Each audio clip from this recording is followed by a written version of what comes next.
recording. You're recording? All right, my daughter is the camera girl, and I got a button maker. Here's the thing about a button maker. They make buttons. They crimp them, and then they seal them. It's pretty simple, right? Metal, backing, plastic, safety pin. This particular button maker was sent to me. Now here's the thing about button makers. Here's the thing about button makers. You can make all kinds of silly buttons. Here's one that says, "Wow, I farted." And we're not gonna make a button out of that. Was that yours? No. But here's the thing about button makers.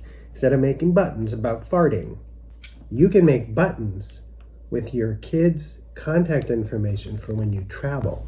Think about that. Like an ID. We make buttons when we go on airplanes. We make buttons when we go to big, huge stadiums. You can change and make several of them if you have a button maker. And you don't have to show them. The kid doesn't have to show their full name and phone number, but they could button it on the inside of something.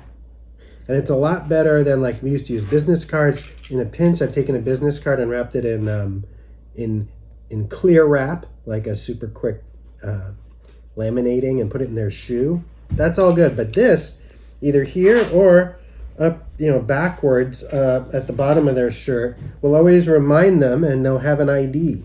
So that's what I really recommend with button makers. And remember, you don't have to put your kid's name. You can just put your mom and dad name.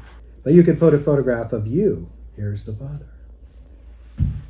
All right, thanks so much for sending in my first button maker. We're having a great time making all kinds of buttons.